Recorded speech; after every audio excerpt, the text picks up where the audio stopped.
Mi nombre es Alejandro y nací en Guadalajara, aunque ahora vivo en Monterrey. Pero lo que voy a contarte pasó hace muchos años, cuando todavía era adolescente y solía visitar a mi abuela en un pequeño pueblo de Jalisco. Ese pueblo siempre me dio la sensación de estar detenido en el tiempo. Calles empedradas, casas viejas de adobe con puertas de madera gastada, y justo en el centro, una iglesia enorme. Era imponente, pero estaba cerrada desde hacía más de 100 años. Sus puertas permanecían encadenadas con gruesos candados oxidados, y en lo alto, el campanario estaba vacío, sin campanas. La gente del pueblo decía que esa iglesia había sido clausurada después de una tragedia, pero nunca entraban en detalles. Recuerdo que era una noche fría, de esas en las que hasta el viento suena extraño. Yo volvía caminando solo hacia la casa de mi abuela. Eran como las 11 y las calles estaban desiertas. Solo se escuchaba el ruido de mis pasos y, de vez en cuando, el ladrido lejano de un perro. De repente, un sonido cortó el silencio. Campanadas. Primero una, luego dos, y después 3 golpes fuertes que retumbaron en todo el pueblo. Me quedé paralizado. Se me puso la piel de gallina, porque todos sabíamos que esa iglesia llevaba décadas sin campanas. Levanté la mirada, y entonces la vi. En lo alto del campanario, entre las sombras, había una figura. Era una mujer vestida de blanco, con el cabello largo cubriéndole el rostro. Movía los brazos como si tirara de una cuerda invisible, y a cada movimiento, el sonido de la campana volvía a sonar. En ese instante sentí cómo se me apretaba el pecho, las piernas me temblaban y un frío recorrió mi espalda. Quise correr, pero me quedé inmóvil, con los nervios de punta. Lo peor fue cuando la mujer detuvo el movimiento y, lentamente, giró la cabeza hacia mí.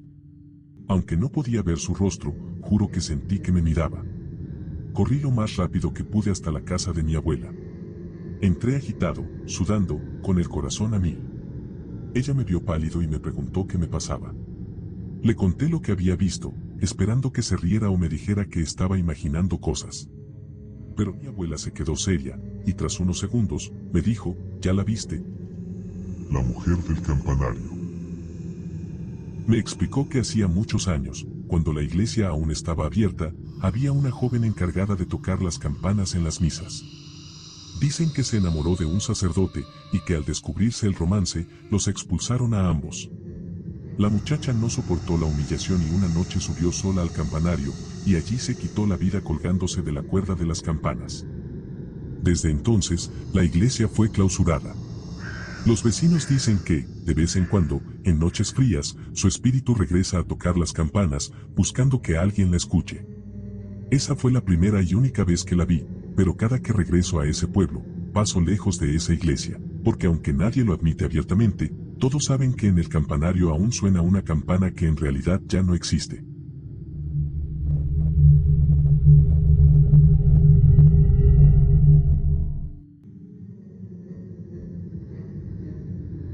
Mi nombre es Rodrigo y crecí en un pequeño pueblo de Oaxaca. Ahora vivo en la Ciudad de México, pero cada que regreso a mi tierra me acuerdo de algo que me pasó cuando tenía alrededor de 16 años. Era temporada de lluvias, y yo trabajaba ayudando a mi padre en la parcela. Una noche, se me hizo tarde y tuve que regresar solo, caminando por el viejo camino de terracería que conecta los campos con el centro del pueblo. Ese camino siempre me daba mala espina, árboles grandes a los lados, charcos oscuros, y a veces ni las luciérnagas se atrevían a aparecer por ahí. Recuerdo que iba cargando un costal con maíz cuando, a lo lejos, vi la silueta de un hombre caminando en mi dirección. Traía un sombrero y parecía ser un viajero, porque llevaba un morral al hombro. Cuando lo tuve más cerca, levanté la mano para saludarlo y él hizo lo mismo. Pero en ese instante, al iluminarle la cara con la linterna que traía, sentí un escalofrío helado.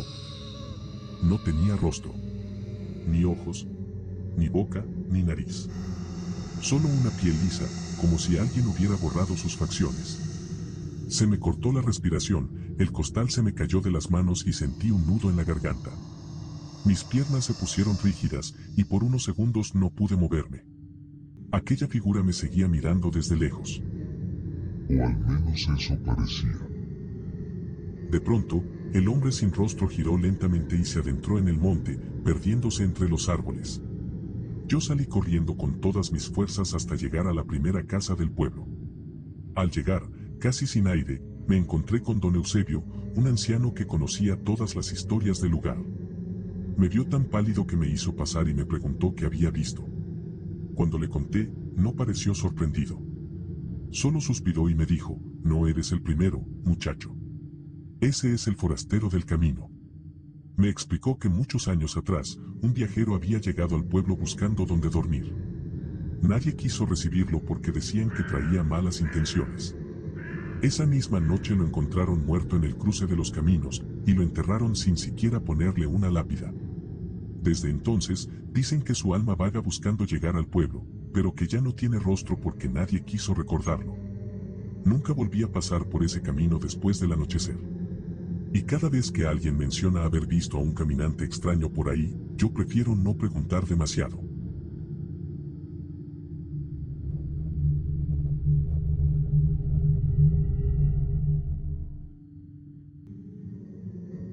Mi nombre es Valeria, soy de Puebla, y lo que voy a contarte me ocurrió hace más de 10 años, cuando yo todavía era estudiante de preparatoria. Un fin de semana, un grupo de amigos y yo decidimos hacer un viaje en carretera hacia Veracruz. Éramos 5 en total y, como suele pasar a esa edad, salimos tarde y sin planear demasiado. A mitad del camino, nuestro carro empezó a fallar. Era de noche y estábamos en una carretera secundaria, rodeada de cerros y árboles. Apenas pasaban autos, y la poca señal en los teléfonos hacía inútil cualquier intento de pedir ayuda. Después de caminar un rato, vimos una construcción a un costado de la carretera, era una especie de posada antigua. Tenía la fachada desgastada, las paredes manchadas por la humedad y ventanas de madera maltratada. La luz de la luna le daba un aspecto extraño, como si fuera un lugar detenido en otra época. Entramos para ver si podíamos encontrar a alguien. En el interior había un vestíbulo grande con algunos muebles viejos cubiertos de polvo. El aire era pesado, olía a humedad y a madera podrida. Aún así, decidimos quedarnos ahí, al menos para resguardarnos hasta la mañana. Esa noche nos acomodamos en una sala amplia, encendimos unas velas que uno de mis amigos llevaba y tratamos de dormir. Al principio todo estaba en silencio, pero poco después comenzaron los ruidos. Primero fueron pasos en el pasillo, como si alguien caminara descalzo sobre el piso de madera. Luego se escucharon puertas abriéndose y cerrándose solas, a lo lejos. Cada vez que alguien intentaba asomarse, no había nada. En un momento escuché una risa suave, infantil, proveniente del segundo piso. Se me heló la sangre, y me quedé inmóvil, con la piel erizada. Uno de mis amigos, el más valiente del grupo, dijo que seguramente era nuestra imaginación y subió las escaleras para comprobarlo. Yo lo vi subir con la vela en la mano, y juro que por un segundo vi una sombra pequeña, como la de un niño, parada justo en lo alto de las escaleras. Cuando él llegó, la vela se apagó de golpe y escuchamos cómo gritaba nuestro nombre. Corrió hacia abajo y, pálido, nos dijo que había sentido que alguien lo jalaba de la ropa. Nadie durmió esa noche. Apenas salió el sol recogimos nuestras cosas y seguimos caminando hasta encontrar un mecánico en un taller del pueblo más cercano. Cuando le contamos lo que nos había pasado, el mecánico nos miró muy serio y nos dijo, se quedaron en la posada de la curva, ¿verdad? Nos explicó que hacía varias décadas ese lugar había funcionado como hospedaje para viajeros. Pero un incendio mató a varios huéspedes, entre ellos una mujer y su hijo pequeño. Desde entonces, el edificio quedó abandonado. Los lugareños aseguran que, en las noches, los huéspedes que murieron siguen caminando por los pasillos, como si aún buscaran salir.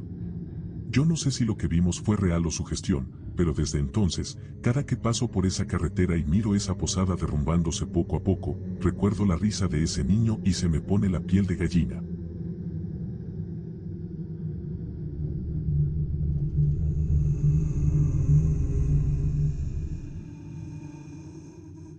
Mi nombre es Manuel, soy originario de un pequeño pueblo en Chiapas, aunque ahora vivo en Guadalajara.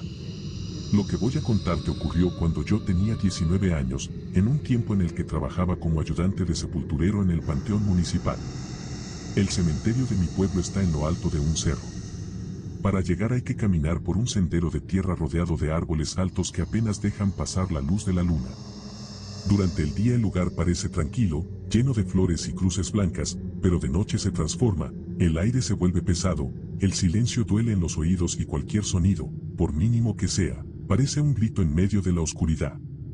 Yo ayudaba a don Ramón, el sepulturero del pueblo. Él tenía casi 70 años, pero seguía fuerte y activo. Una noche, mientras cerrábamos la reja del panteón, escuchamos un ruido extraño, era un gruñido bajo, como el de un perro.